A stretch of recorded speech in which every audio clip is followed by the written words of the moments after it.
Lei de Proteção de Dados, a frase, né? De acordo com a Lei Geral de Proteção de Dados Pessoais, devemos informar que essa apresentação está sendo gravada e será disponibilizada publicamente. Por favor, mantenha os seus equipamentos eletrônicos desligados ou no modo silencioso. Caso deseje fazer uma pergunta ao palestrante, você automaticamente concorda com a divulgação pública da sua manifestação. É com um imenso prazer que hoje a gente recebe aqui o professor Adalberto Pazzo. O professor Adalberto Pazzo tem um enorme currículo e dispensa a apresentação, né? É professor titular, aposentado do IFUSP, e atualmente ele é diretor do ILUM, a Escola de Ciência do CNPq, que ele vai comentar para a gente, né? O colóquio dele, pesquisador lá do CNPq, foi presidente da SPF, foi diretor do IFUSP, reitor da UFABC, diretor do Centro de Ciências Naturais e Humanas também do UFABC, diretor do LN Nano, e a área de atuação dele é matéria condensada. Então, ele vai falar um pouco para a gente desse projeto que eles têm na Escola de Ciência do CNPq. Muito obrigada por aceitar nosso convite. É um prazer ter aqui. Obrigado, né? Isso aí vai ter que passar no dedo, tá bom? Ok. Bom, boa tarde aí a todos. Oi. É um prazer falar aqui, rever velhos amigos, presença do magnífico reitor aqui, né? Então, eu vou falar, não sei se desse para apagar essa luz deve aqui? Está de cima.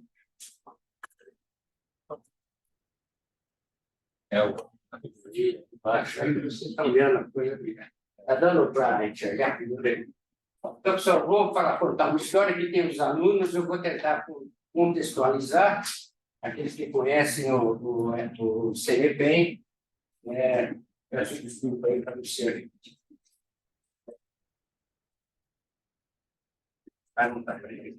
Posso tirar esse livro aqui, não?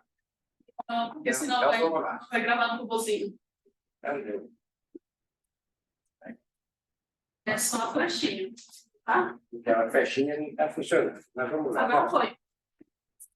Bom, o CNPq é o Centro Nacional de Pesquisa em Energia e Materiais. Ele é formado por 4 laboratórios. Tem o laboratório de biociência, o laboratório de LUCIM, onde fica os cílios, né?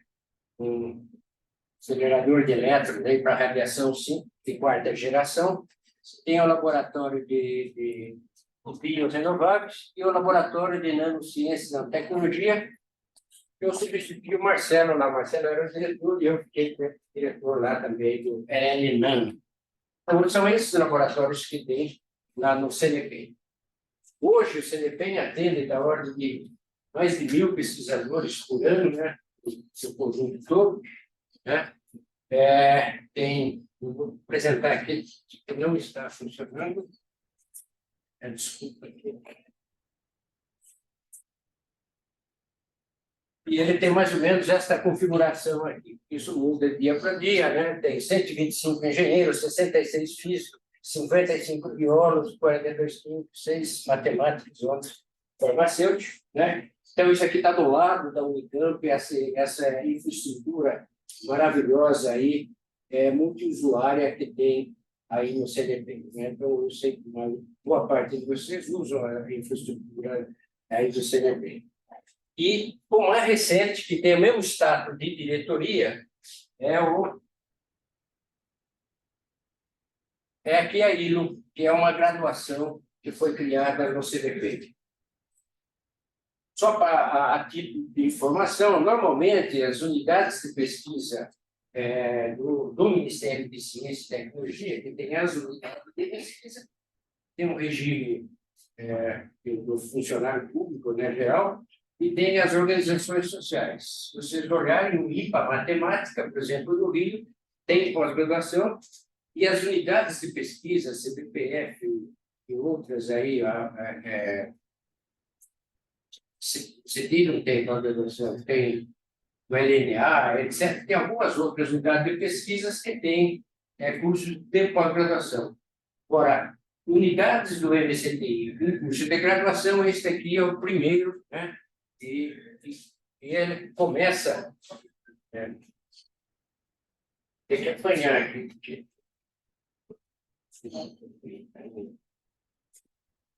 E esse, então, é formado aqui a Escola de Ciência. Então, o que é a Escola de Ciência? É um bacharelado de Ciência e Tecnologia. Esse é o nome oficial para um bacharelado de 3 anos, como tem, por exemplo, na UFABC. Ele já foi professor da UFABC, na época eu fui reitor da UFABC, é o primeiro, né, bacharelado que teve no Brasil. Hoje, tem da ordem de 29 bacharelados de Ciência e Tecnologia nas universidades federais.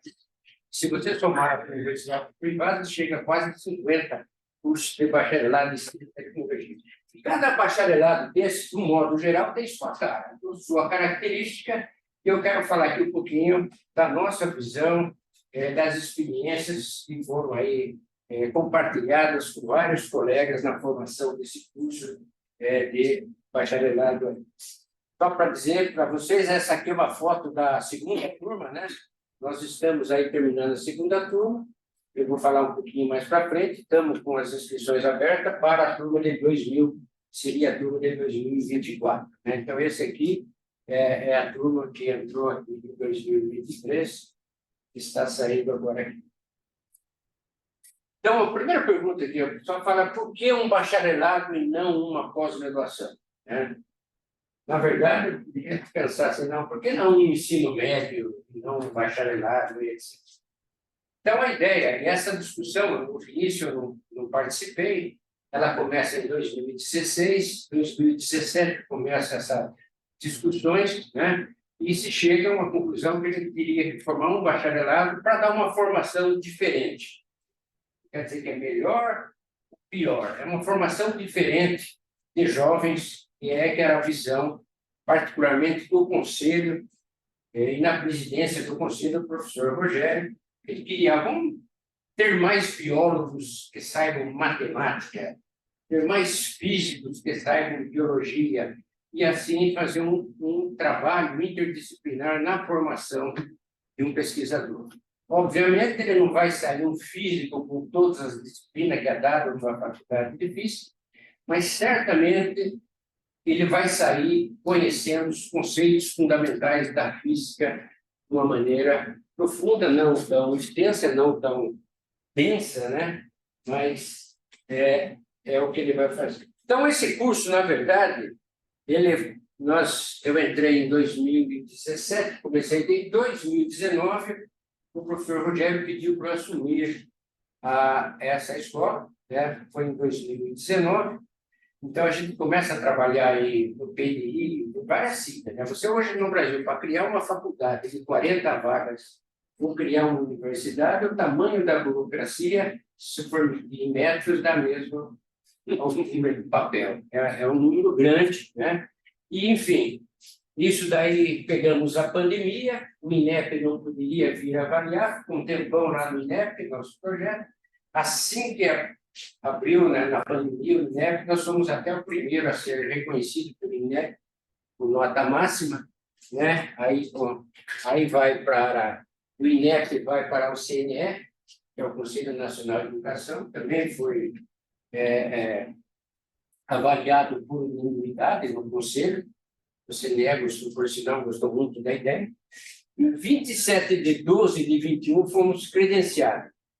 Você vê que em março de 22 a gente começou com isso. Então, nós estávamos já fazendo a propaganda, abrindo as inscrições, e nós não tínhamos o credenciamento nem autorização de curso. Então, eu passei o Natal pensando nisso, mas aí veio logo depois, no dia 1º de ano, nós fomos, então, credenciados e autorização de curso. Para o paralelo, obviamente, as universidades estaduais e as universidades, no modo geral, precisam de toda essa burocracia, né? Para criar um curso aqui, o problema é passar no conselho, as instituições internas, mas do ponto de vista burocrático, está criado o curso, né? E as federais também não, mas aqui nós somos uma faculdade, e aquilo que não tem o estágio à altura de uma universidade, que tem umas regras para ser universidade, você tem que seguir toda essa burocracia, tem que seguir mesmo, porque senão Bom, as universidades, os cursos que são criados em faculdades privadas no Brasil é um número muito grande e precisa ter um certo controle disso.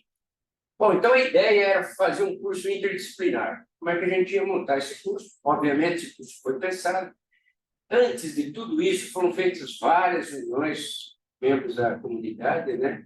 Outros cursos de interdisciplinares foram estudados, né? Então, teve o reitor da UFABC, dois reitores da UFABC, no caso da UFABC, o Glaucio Oliva falou do curso dele lá em São Carlos, a USP, o Hernan Charmovitz falou como é que eram os ciências moleculares da USP, enfim. E essas discussões foram ocorrendo para formar esse curso, que não é fácil, né?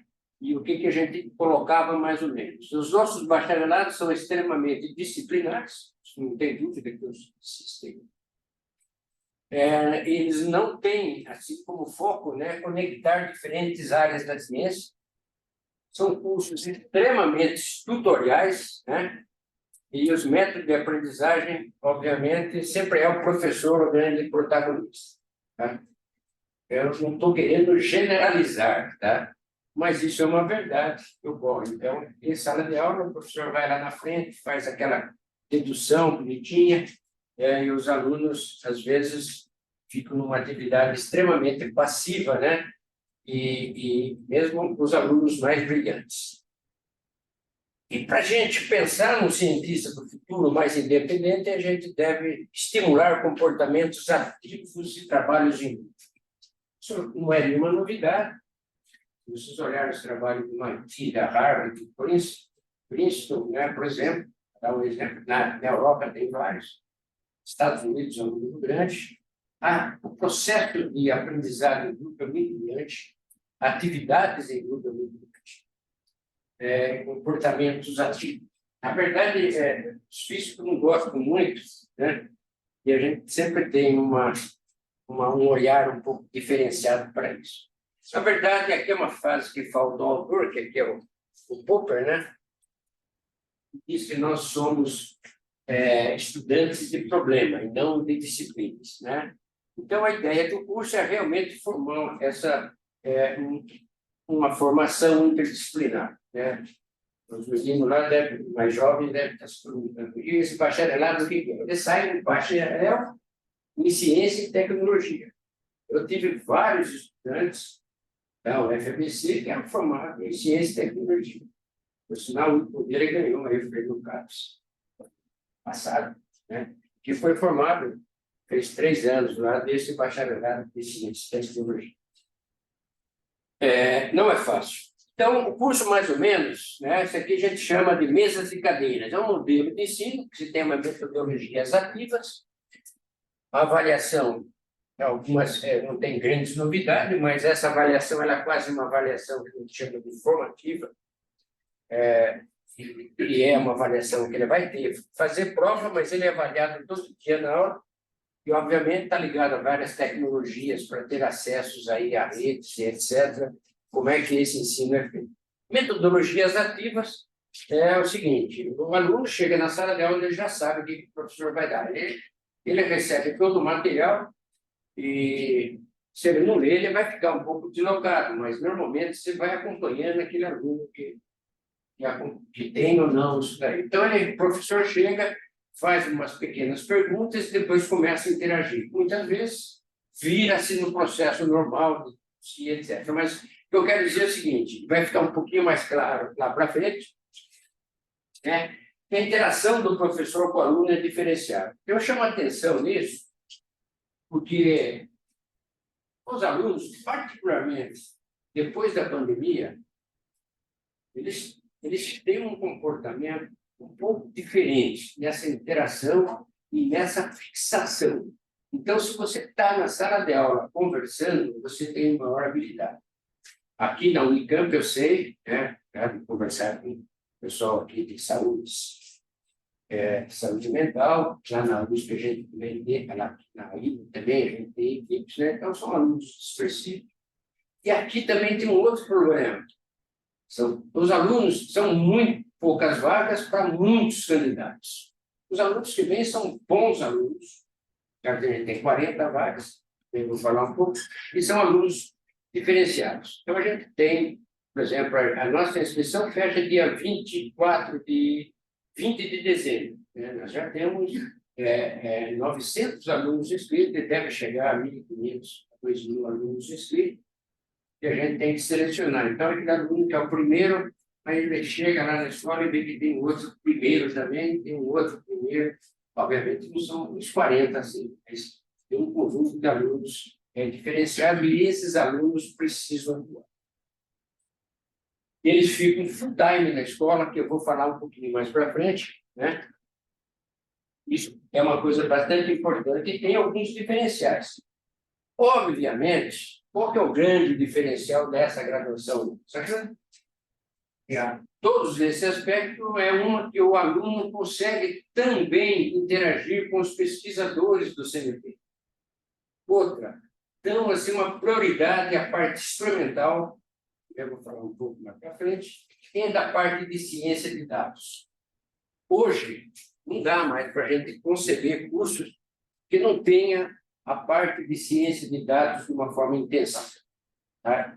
Aqueles que quiserem discordar, podem discordar, mas é impossível, hoje, você pensar em qualquer coisa que não busque um machine learning, uma inteligência artificial, redes neurais, um high-throughput, o que for. Tá? Isso é quase uma unanimidade hoje em qualquer curso. Né?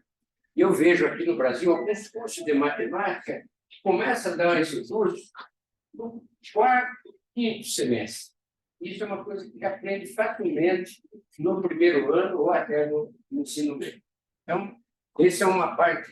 E a gente está sempre ligado na parte experimental, na parte conceitual e na parte computacional. Então, essa é uma ligação que a gente tem. E eu vou passar alguns slides um pouquinho mais rápido, né? Porque tem quanto? 50, 40? 59. Tá, então, normalmente a integração é feita assim, a gente chama lá de ciências da vida, inteligência artificial é a parte intensiva de ciência de dados, tem a parte de linguagem matemática, tá? e ciência da matéria. Então, ciência da matéria é uma parte de química, física, que fica aqui é biologia, bioquímica e de química, a matemática é a matemática que vocês conhecem, que a gente conhece, né? Mas tudo isso é ligado de uma forma interdisciplinar. Então, quando ele vai na matemática, ele vê problemas de física, ou ele vê problemas de biologia, e todas as disciplinas a gente consegue, e o aluno sempre está quase sempre trabalhando em projetos, em pequenas tarefas que levam ele a mais de uma aula, algum conjunto de atividades. E tem a parte de humanidades, que é uma parte importante do nosso curso, que é ensinar a ética na ciência, a interação da ciência com a sociedade. Né? Hoje, por exemplo, agora está tendo os cursos lá de mudanças climáticas, e como é que a sociedade vê isso, etc. Então, isso é uma parte também, obviamente, que a gente não quer, a gente quer formar um cientista cidadão. Né? Então, isso caminha. Aqui, só como exemplo, senão, por exemplo, a parte de ciência de dados, ele já começa no primeiro, ele vai todo o conteúdo aqui, Arduino, algoritmo, Python, tratamento de dados, teoria de grafos, recursão, e vai aí para outro segundo semestre, ele já tem aprendizado de máquina, terceiro, redes neurais, o quarto, simulações atomística, e no quinto, técnicas avançadas em ciências de dados. Agora, ele faz tudo isso, que isso é um curso que não, a grande maioria gosta muito, sempre aplicando algum problema. Então, os alunos lá, eles vão lá no CNPq, e o cara da biologia está tirando um conjunto de dados. Como é que eu vou fazer esse tratamento de dados? Então, eles começam a interagir de uma maneira muito forte com os problemas do dia a dia lá do pesquisador. Ele não passa muito tempo no CNPq, tá? Que nem dá, só olhando esse conteúdo, é um conteúdo pesado. Aí tem aqui ciências da matéria, mais ou menos como é que ele segue, né? Sempre tem o conceitual, o experimental e o computacional, que ele vai caminhando aqui nesse curso, né? Com todos ele já começa a ver aqui um pouquinho de mecânica quântica. Só, por exemplo, mecânica quântica, a gente começa curso, não vai entrar em detalhes, mas ele não começa com radiação de corpo negro, aquela velha mecânica. Você começa com o conceito do princípio, por exemplo, com o princípio da superposição. Aí você vai desenvolvendo, né, os conceitos mesmo. É como se pegasse aquele livro do Feynman, os primeiros capítulos, e desse uma substância para eles entenderem. Aí a gente dá alguns exemplos, ele fala, mas por que usar isso em biologia? Aí a gente vem, fala um pouquinho de biologia quântica. Então, obviamente que para 40 alunos, essa interação é uma interação que ela realmente não é difícil. E assim a gente vai andando. Então, tem a ciência da vida, que é uma parte forte também, que é a parte de biologia, né? Linguagem matemática, e eu vou falar um pouquinho. Aqui é uma parte experimental, que é mais ou menos o desenho do curso, né? Então, no primeiro ano, ele só vê a parte, como é que trata no laboratório, pega pequenos experimentos, etc., que vão fazer essa parte de pesquisa no primeiro semestre. Ele assiste um conjunto de disciplinas lá no CNPq, de palestras lá no CNPq, dos pesquisadores, e aqui ele prepara uma série de pequenas atividades, diria, né? Ele já mexe aqui com, por exemplo, microscopia de força atômica, eu vou falar um pouquinho mais para frente. Ele já a microscopia de nivelamento, são equipamentos, na verdade, didáticos, né? Mas são equipamentos, por exemplo, o Raman, dá para você fazer pesquisa. Mesmo de força atômica, chega numa resolução muito boa.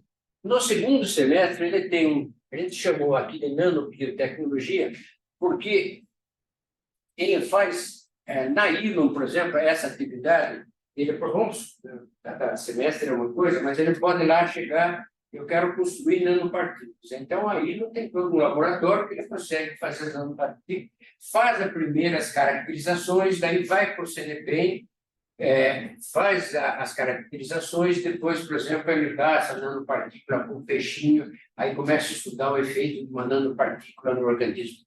Ou seja, ele passa aqui pela física, química e biologia. Bom, depois, no terceiro, quarto e quinto, ele tem que percorrer essas 3 áreas. E aqui é no CNPq, né? Então, a atividade não é grande, mas aí chega uma época que a gente manda lá para os pesquisadores, gostaria de ter os alunos aqui, porque normalmente é na sexta-feira, tempo integral, para acompanhar tal projeto. Então, a gente recebe lá 50, escolhe 20, que são feitos em duplas, né? Esses 40 feitos em duplas, e esses meninos fazem essa pesquisa num semestre na ciência da matéria, no outro ele tem que mudar para a ciência da vida, depois o outro vai para a ciência de dados.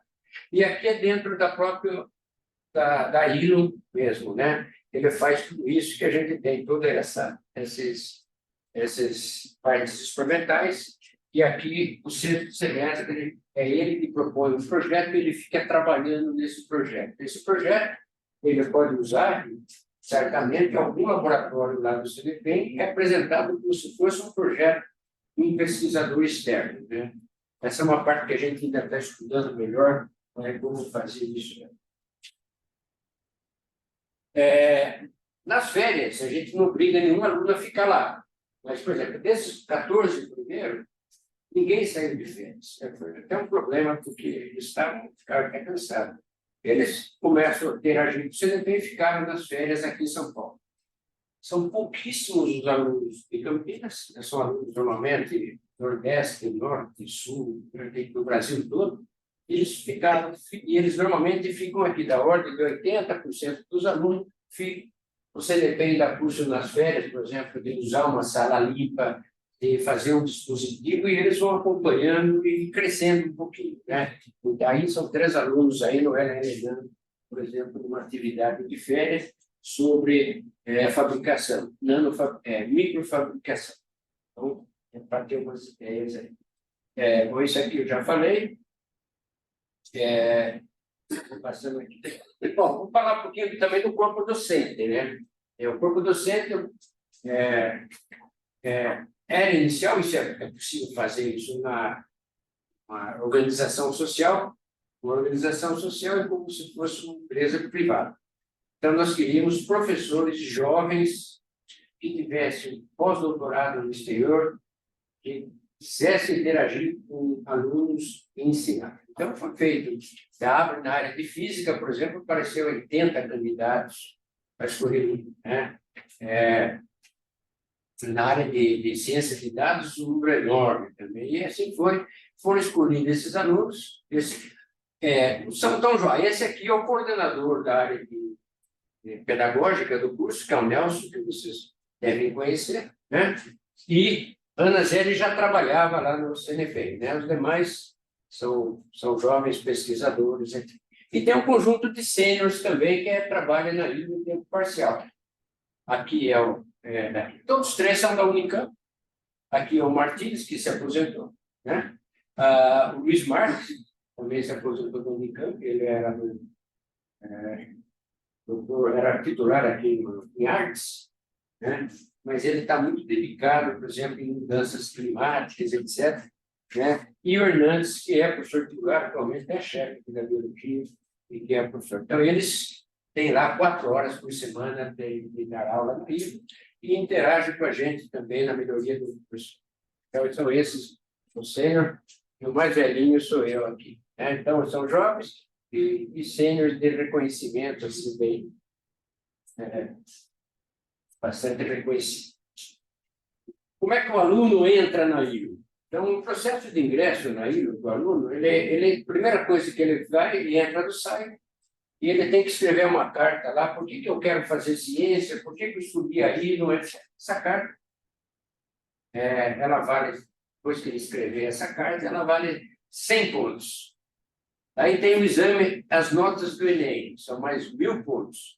E tem a entrevista depois dessas duas aqui, a gente escolhe aqueles 150, ano passado acho que foram 200. Escolhe-se os 200, entrevista-se os 200 e escolhe 40. Então, daqui para cá, né, você tem um processo de entrevista para escolher os 40, etc.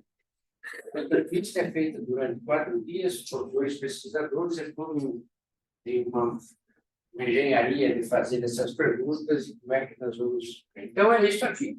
50% das vagas são para alunos de escola pública. Por quê? Porque nós não somos, o nosso orçamento não vem do MSTI, o nosso orçamento vem do Ministério da Educação, né? Que foi um projeto feito com o Ministério da Educação.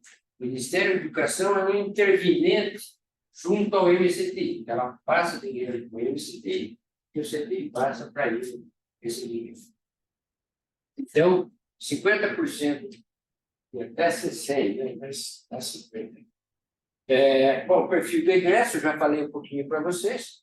O que a gente sente já dessa turma, lá da primeira turma, eles querem seguir a carreira de pesquisador, né? Eles já escrevem para o exterior, querendo para o exterior, outros já estão pensando nas bolsas, porque no final do ano que vem tem a primeira formatura aí, né, de 3 anos, e outros vão querer seguir, fazer um doutorado, mestrado, o que eles quiserem aí, não tem nenhum vínculo e impedimento de fazer isso. Pode também ser a parte de startup, ser empreendedor, eles têm também, falei aqui, uma disciplina, uma parte de inovação tecnológica, e ele vai sair muito bem formado na área de inteligência artificial, análise de dados, etc. Então, isso também dá um potencial para eles. Obviamente, um pesquisador ético. O número de inscritos ano passado foram 1.185, 76% dos inscritos eram de público, né? E preencheram 50%, né? Os outros 50% são de escolas privadas. E 200 foram entrevistados para a escolha de 40. Então, você tem um número de candidatos da ordem de 30 candidatos por vaga. Que, por uma área de ciência, é algo. Eu não sei quanto está a física, por exemplo, na Unicamp, mas os outros cursos de bacharelados que têm essa divisão específica, essa aqui realmente é um número muito grande, né? Não sei como é que está. A outra coisa que a gente tem que entender, no curso desse formato, a evasão. Né? A evasão, hoje, em física no Brasil, média no Brasil, é 72% do valor. Então, nós estamos falando que de 100 que entram, né, 72 caem fora do curso de física. É uma evasão muito grande. As razões a gente pode ficar discutindo. Tem duas particularmente, eu acho que não são irreversíveis, são um fato que vai ser muito difícil de eliminar, né? Mas a invasão nossa, por exemplo, desses 40 que entraram, irão se formar, porque eles já terminaram agora o segundo ano, então 36. 4 que saíram, 2 foram problema de saúde, e 2 realmente não conseguiram acompanhar o curso, foram com uma expectativa.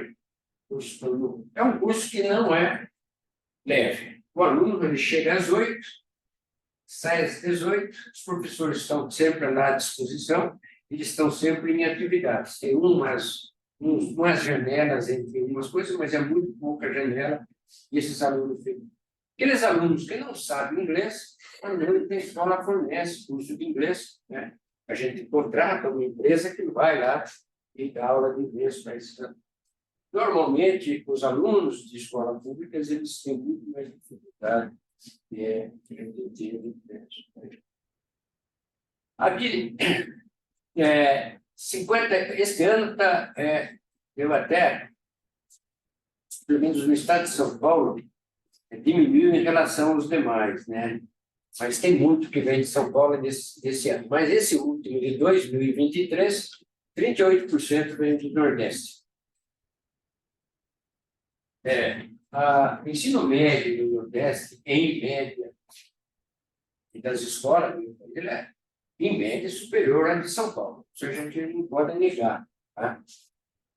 E é interessante as escolas que tem no Ceará, em Pernambuco, Sergipe, elas são boas escolas de ensino médio.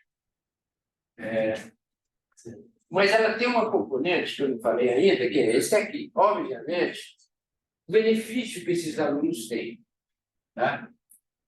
Moradia é gratuita, então o aluno vem lá, vamos lá, está lá em Mossoró, no Rio Grande do Norte.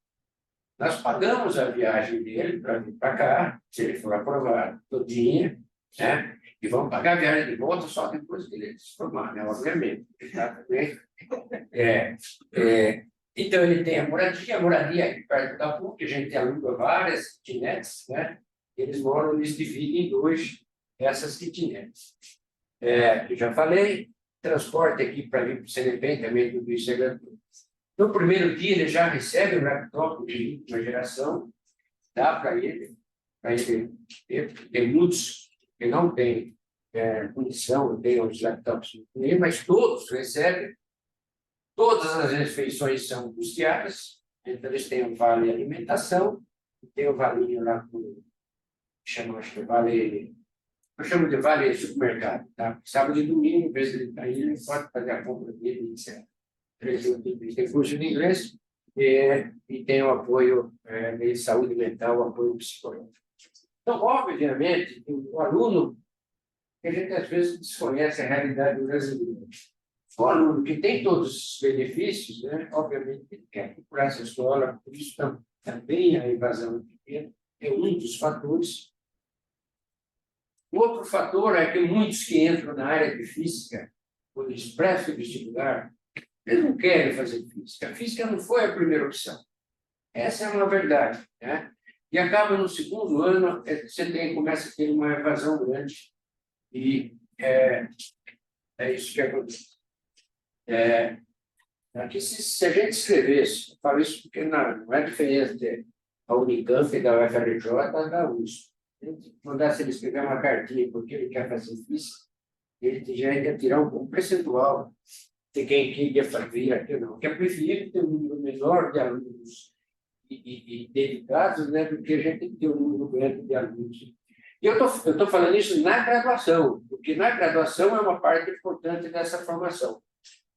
Nota bem, isso aqui não é um curso de física, é um curso interdisciplinar que tem um foco, né? Se vocês olhassem lá as matérias de física, por exemplo, tem toda uma parte de quase que matéria condensada, né? Não vai ter nada, por exemplo, de partículas que não dá para. Que não seja importante, partículas elementares, etc., né?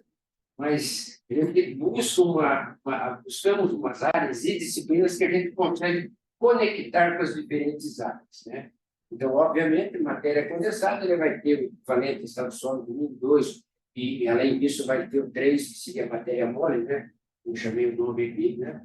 E vai ter a parte química toda, né? E toda a mecânica, né? Obviamente, interessar as equações de Maxwell, né? Saber resolver alguns problemas da mecânica quântica, tudo isso, então, mas não tem uma especificidade, né?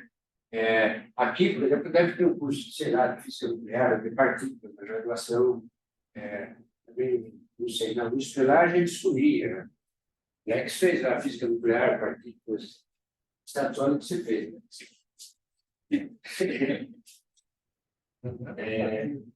A nossa ilha, ela é bem enxuta, gente. Ela é bem enxuta. A estrutura aqui, não vou perder tempo na governança. O MEC, quando a gente manda para o MEC, aqui é um monte de caixinha. Só para a gente, são essas caixinhas.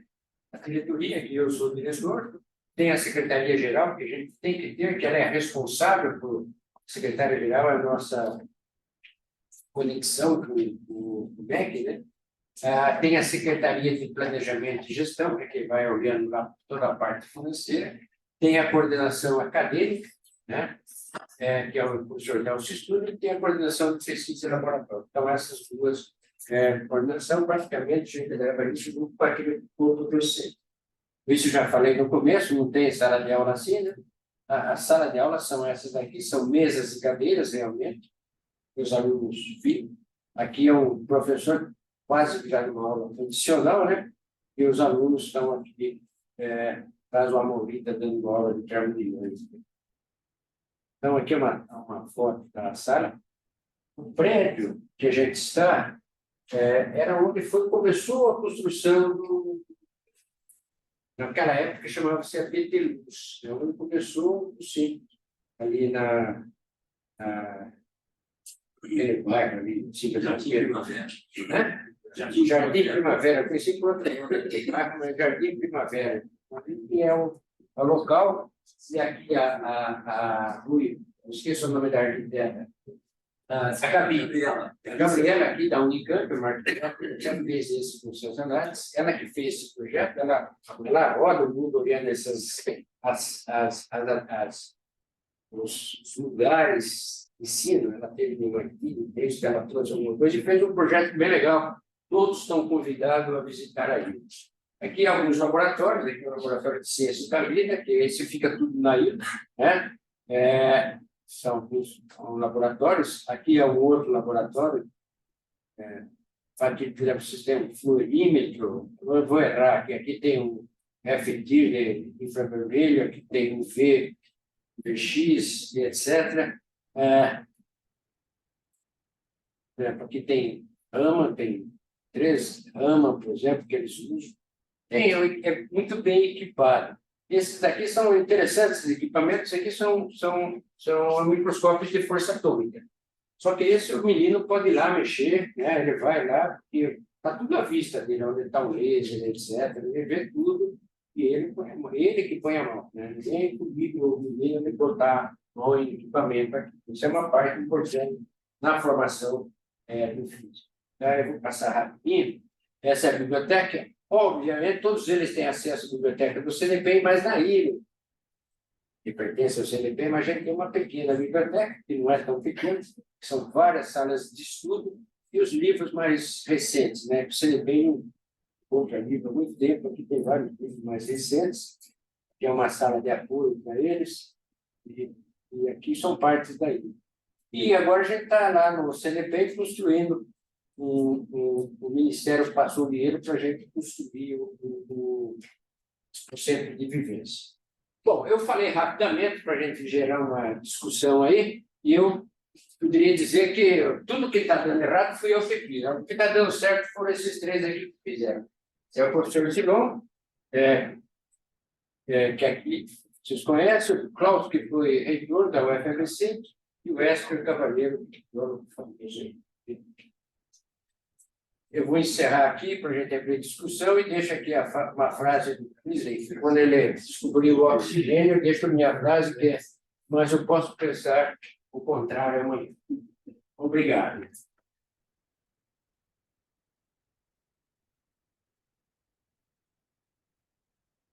Precisa do microfone.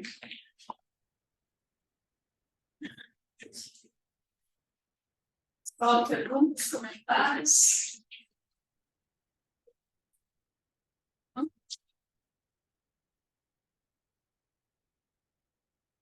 O que você pode ser o futuro desses alunos? O que eles vão fazer, tipo assim, na sua carreira?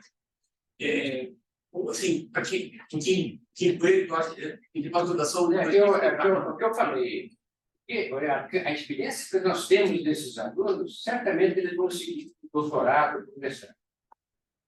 Eles têm qualquer condição de fazer um doutorado em física, em biologia, isso não tem a menor dúvida. Agora, eles têm uma formação muito boa em ciência de dados, ou seja, machine learning, inteligência artificial, isso, trabalho. Mas cada um tem o seu pensamento. Né? Se eu perguntar qual é a maioria? A maioria que tem da primeira turma é mais a área biológica. Posso até dizer que na segunda turma diferencia. Vamos continuar. Acho que tem um... Peraí, só para sair. Ok.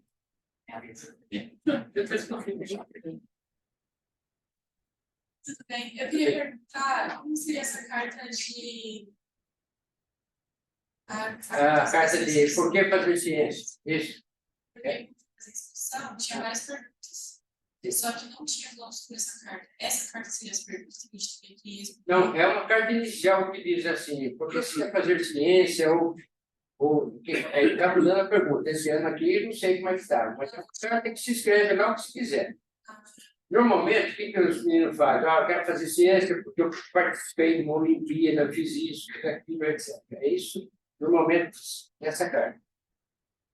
Ela vale 100 pontos, mas o aluno que não escreve nada, ele não quer fazer ciência. Entendeu? Então, é mais ou menos, é quase que aquele primeiro filtro. As inscrições são de graça, né? E escreve.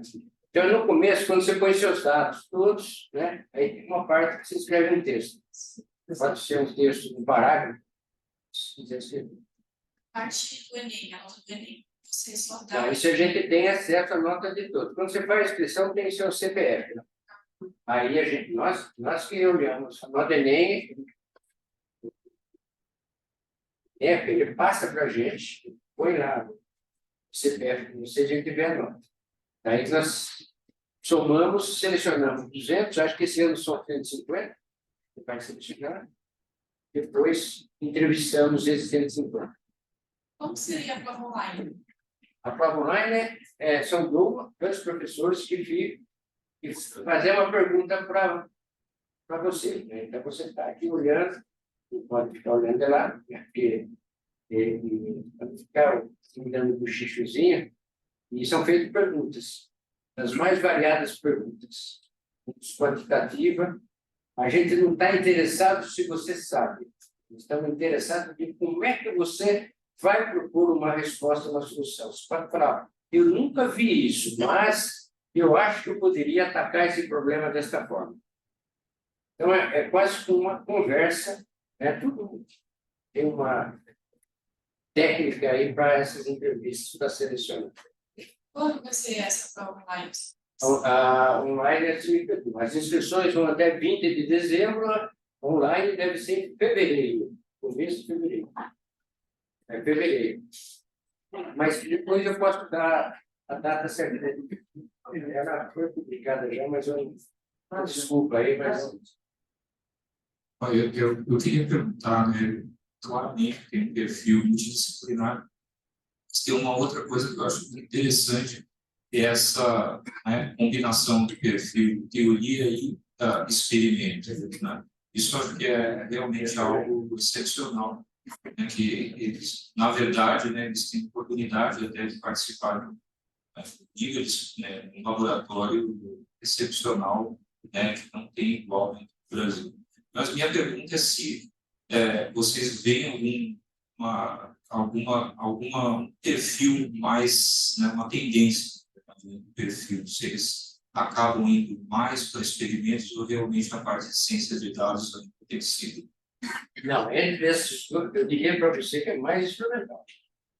Já toda a parte de biologia, né, fundamental, obviamente, e de modo geral, é mais para biologia, experimental, e eu diria que os que são muito ligados à ciência, esses 40, agora a gente consegue ver isso, são uns 6 ou 7, eles são realmente, eles fazem qualquer coisa, eles aprendem muito rápido essa parte aí. Imagens, por exemplo, é um negócio muito complexo de ser fazer isso, né? E eles já começam a trabalhar com imagens. Desculpa, eu tinha médico, fui levar minha bronca do cardiologista, eu consegui acompanhar tudo, mas eu lembro da discussão em Orfeu. E uma das coisas, assim, esse é um projeto fantástico, e como é que a gente escala isso no projeto educacional brasileiro? Porque isso foi uma coisa que, se vocês lembram, eu vim lá. Ficaram bravos comigo, você foi brincar com a Mônica. Eu falei, não. Mônica, essa é uma pergunta difícil.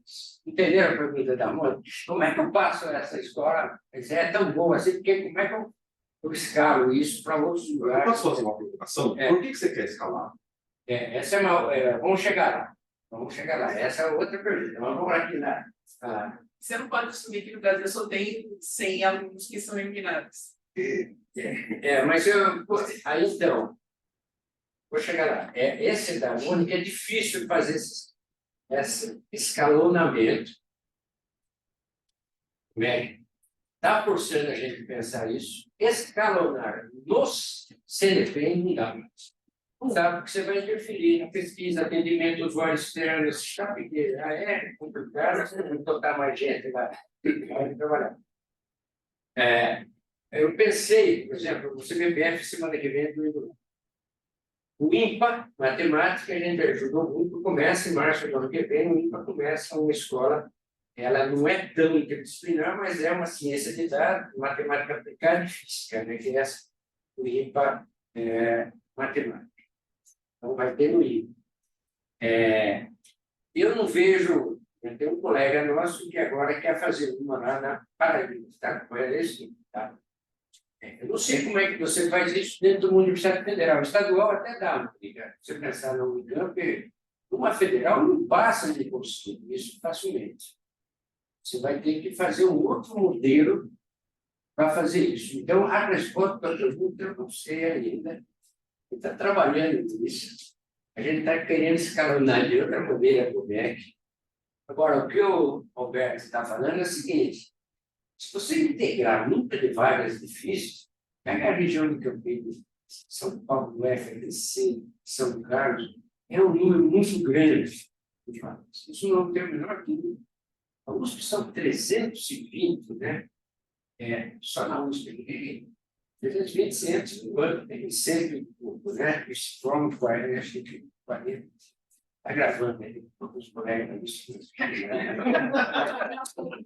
Como você saiba. Mas a verdade é essa.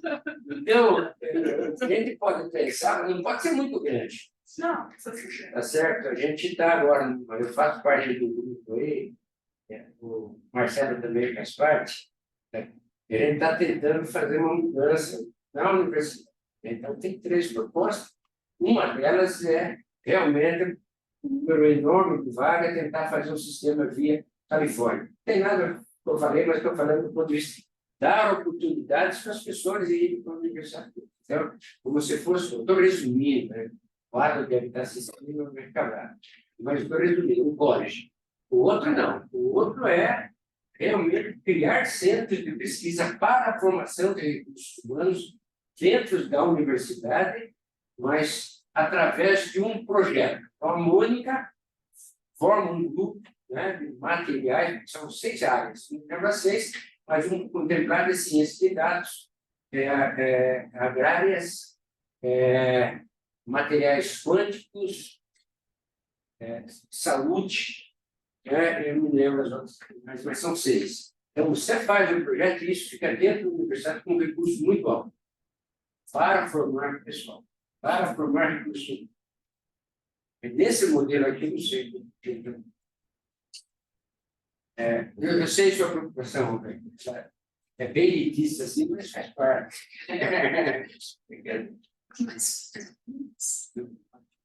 Eu tenho uma pergunta.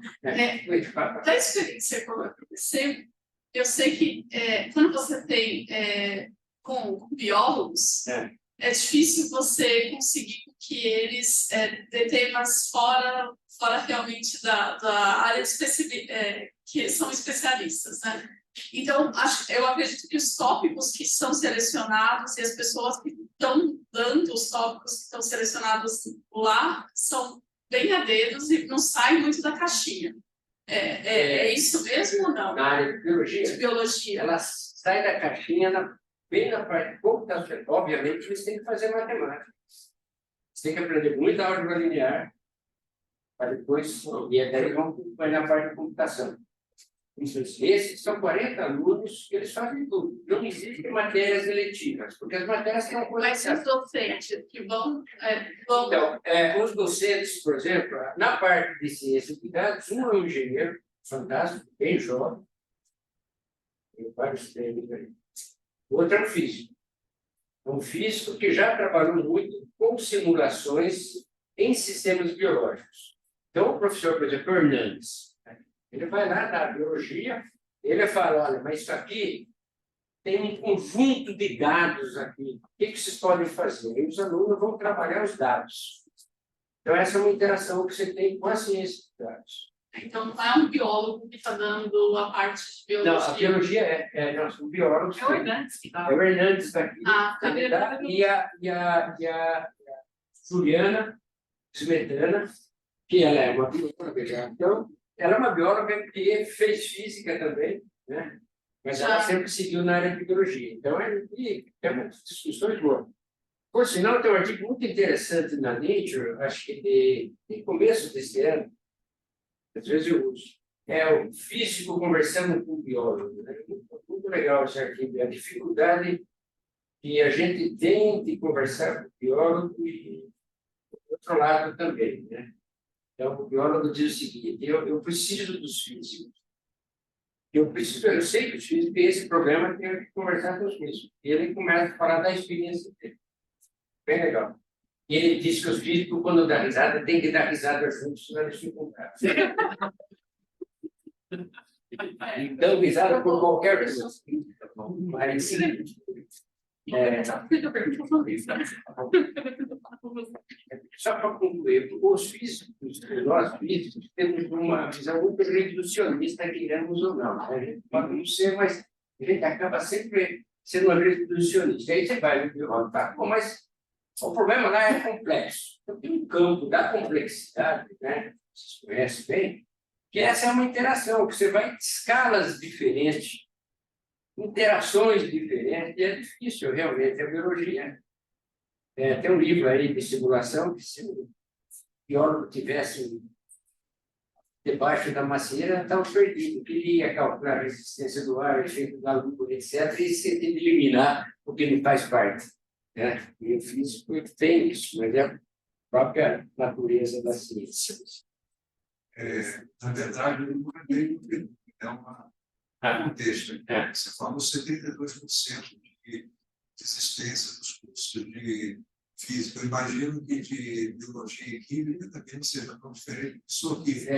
Isso me chamou a atenção nesse trabalho do INEP agora. O INEP fez uma reunião, né? E de física e de biologia também são altíssimos. Mas o que mais me chamou a atenção nesse país, evasão em engenharia chega a 50%. Isso daí não adianta a gente achar que a gente vai plantar soja a vida inteira, não vai dar. Criar boi a vida inteira não vai dar. E se não tiver uma engenharia, né, que você sabe que na Coreia, de cada 4, um faz engenharia. Né? No Brasil, são cada 40, um faz engenharia. E uma engenharia, uma evasão de 50%, tem alguma coisa errada no sistema. Então, sobre essa questão, a universidade, né, ela tem a pesquisa, tem o ensino, tem a extensão. Sim. Possivelmente, um projeto de extensão universitária pudesse trazer problemas da sociedade que fossem reais, que fossem realmente acessíveis. Né? A gente tem a questão das ODS, das 17 ODS. Você tem a fonte, tem a água. Sim. Né? Você tem a questão de todas as 17 ODS tratam de assuntos específicos. A primeira vem a questão da fome. Né? Então, a fome é uma questão interdisciplinar. Né? Sim. E não precisa ficar tentando abranger isso daí. Mas a questão do social parece que passa muito por uma universidade. 72% de evasão da física. É o que você está falando. Sim. E 52% das engenharias mostra que o jovem, né, que entra na universidade, seja particular ou esse dado não é só, isso é uma média de tudo isso. Né? Então, pega as públicas e as privadas. Né? E hoje a gente percebe que a questão social precisa ter uma forma de se tratar diferente, porque eu mudou de forma alguma. Você falou que os 40, 2 saíram de saúde e 2 saíram de tá? Mas esses 2 que saíram de poderiam ter, talvez, se fosse tratado de, né, quer dizer, assuntos que fossem realmente importantes para eles, né? Não só para eles, mas aqueles 72% das licenciaturas e os 52% das engenharias, desse motivá-los a seguir em frente. E a gente tem problemas sociais muito fortes. E eu, como químico, né, eu vejo na minha área deficiências, né? Por exemplo, água salobra, água lá na seca da Amazônia, tá? Os rios e os igarapés. Não tem filtro que possa trazer aquela água para uma condição, pelo menos, livre de patógenos. Não existe isso. Isso a nanotecnologia já faz isso. Não pode fazer isso. Por que você desenvolve um projeto nacional? Eu sei que falar é fácil, mas com recursos, né, das universidades públicas, eu sei que tem muito mais capacidade, para trazer um problema para as comunidades ribeirinhas, para os quilombolas, né, para os indígenas. Tem os programas assim? Não, eu falo no modo geral. São mais institucionalizados. Também, a gente sabe que isso não é. A Covid foi muito bem sucedida lá, mas é a malária eu sei, o mundo já começou com ele. É uma questão, é um movimento social, não é só uma instituição, não é só uma universidade, é uma consciência, é isso aí, ó, mudança de valores, né, de paradigma. Né? Porque, senão, 72% hoje, né, 2023, isso vai demorar o quê? 20 anos para ir baixar na curva Soares. Se baixar em 52 de engenharia, talvez possa aumentar, né, em vez de baixar. Então, a gente tem que ter ferramentas que hoje a lei permite. A Constituição não, a legislação das universidades tem essa questão além da extensão, né? Além da pesquisa, porque pode ser pesquisa, extensão, ensino, não separa as coisas. A gente separa. A gente é verdade. A extensão, tem 2 tipos de extensão. Nas federais, não sei se nas estaduais, você tem que ter 10% do curso em atividade de extensão, mas ela é executada o crédito para o aluno. O Arilon, por exemplo, são 3.000 horas, 3.300 horas, e 10% disso dos alunos. E o projeto que os alunos fazem é de portas abertas. Então, ao sábado, são convidadas escolas e eles ficam o dia inteiro lá ensinando coisas para os alunos. É isso que os meninos fazem. Mas uma dimensão de uma universidade que nem a Unicamp, USP, esse programa precisa ser um negócio enorme, grande. Eu não sei se aqui é obrigado a assistência do tem, né? Então, Isso é Então, esses 10%, 10%, nossa, é muita coisa. quantos desses 72% poderiam ser envolvidos? Na verdade, essa discussão é bem interessante, né? E ela passa por vários fatores, desde o processo de entrada da universidade, né? A gente tem um segundo grau falido, entre aspas, por conta de ser conteudista, para passar, né, por um exame, né, que é o vestibular, e que a gente sabe que muitas vezes, né, os próprios alunos que entram dentro da universidade têm dificuldade por conta de não ter aprendido de verdade, né, mas ter pouco. Mas, enfim, isso é importante, assim como é importante também, né, a ideia de você ter aplicações, né, de real, de alguma maneira ser tratada via esse... A Unicamp tem feito, né, iniciativas, né? É sempre difícil você conseguir, né, botar todo mundo para conversar, mas tem algumas iniciativas nesse sentido. Mas o que eu queria perguntar, né, é outra coisa a respeito. Vocês têm a graduação, né? Se pensem em pós-graduação, uma continuidade, ou esse não é o objetivo? Lá nós temos uma coisa na SOS, que é a CEAT, e a CG. Comissão de Avaliação do Contrato de Gestão. Comissão de Avaliação do Contrato de Gestão. Nas duas últimas vezes, né, cada 6 meses a gente avaliar. Essa ela deixou uma recomendação forte para a gente pensar numa pós-graduação interdisciplinar. Então, eu estou tentando fazer um desenho dessa pós-graduação, seria alguma coisa diferente das pós-graduações de direito. Seria uma pós-graduação interdisciplinar também, só que com uma formação igual, todos, 2 áreas. Uma área termodinâmica, essa é a área que vai perdurar todas as diferentes áreas, falando de termodinâmica, probabilidade, estatística, e ciência de dados. Aí já vieram propostas de recursos suplementares, mas a gente está no começo. Mas ainda eu estou pensando meio sozinho, porque tem essa recomendação. Como a gente não consegue, uma hora tem que chegar para o médico e falar, olha, tem isso. Você me perguntou, mas uma outra coisa que a gente está pensando é o problema do ensino médio. Então, a gente já recebeu essas questões, a Paula Souza, conversa comigo, para a gente treinar professores do ensino médio à distância. Eu não tenho muita experiência nessa parte da distância. O pessoal lá tem, a gente vai pensar, fazer um modelo de treinar, porque com essa mudança do ensino médio vai exigir que o professor tenha uma formação um pouco mais interdisciplinar, embora tenha mudado, mas ainda tem no 3º ano muita articulação dessa parte disciplinar. Isso é importante para a formação de professores. Por enquanto, estamos ainda pensando. 40 alunos, mas dá um trabalho de anos. Bom, vai ter acabou. Pode ser, vai, diretora. Foi minha diretora? É isso aí. Era mais um comentário nessa questão do escalar, também tem outros desafios envolvidos, que é a nossa própria estrutura.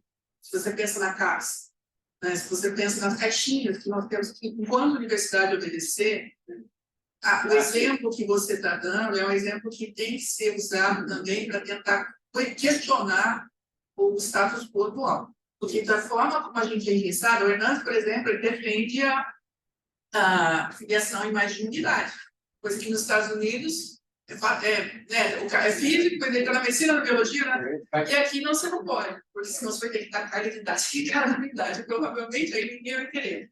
Então, tem coisas que a gente precisa se questionar em termos de planejamento do futuro. Então, mesmo que a gente consiga escalar, porque eu realmente não acho que a gente tem tão poucos alunos que mereçam esse tipo, a gente precisa de todos os talentos possíveis. Eu sei que é uma coisa que não pode ser escalável para todo mundo, mas eu acho que ela tem que ser mais ampla do que existe.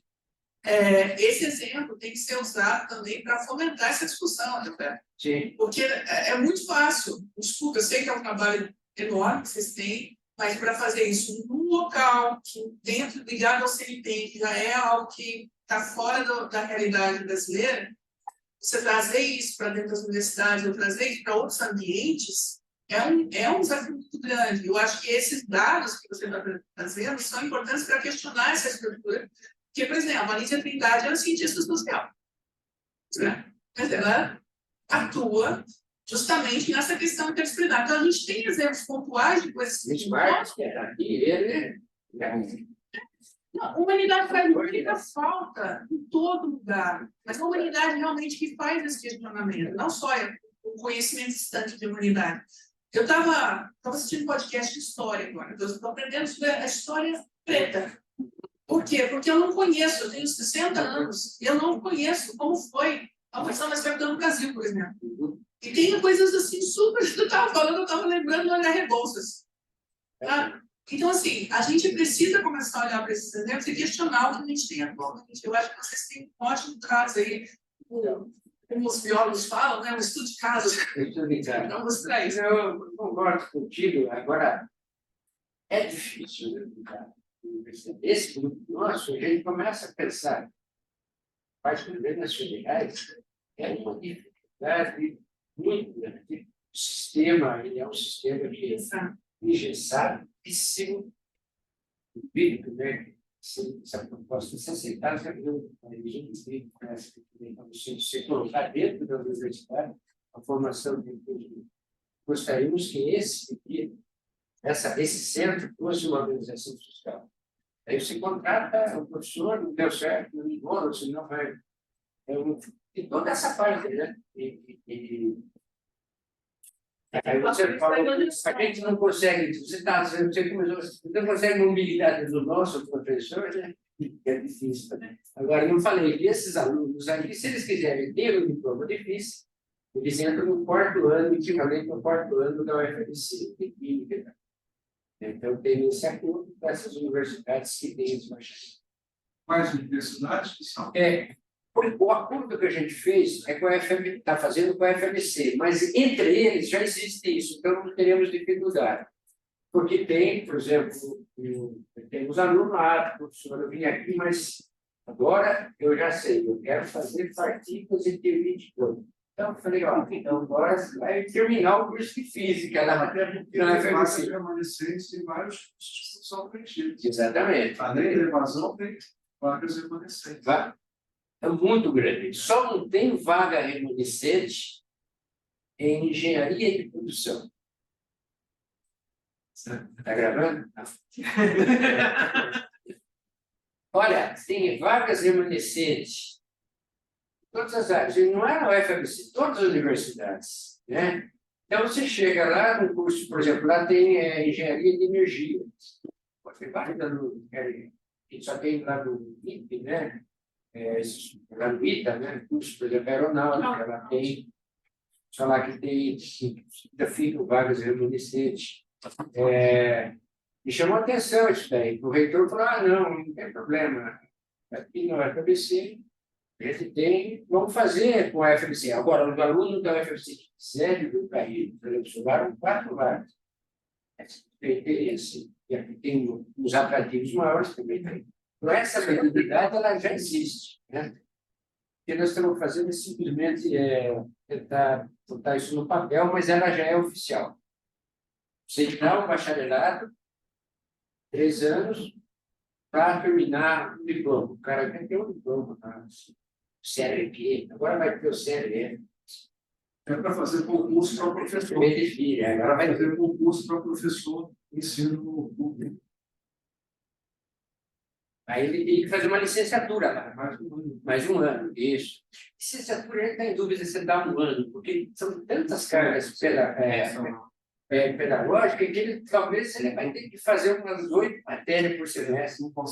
Não consegue um ano. A gente está até pensando que a gente tem um menino, tá? De uma aluna nossa, e ela quer fazer isso, né? Então, ela está se orientando, ela vai bem nas disciplinas, mas quer olhar a parte de ensinar e a rede social, divulgar ciência, isso, enfim. Mas a gente precisa mudar. Então, e mudar não é fácil. Agradecer, professora, Obrigado.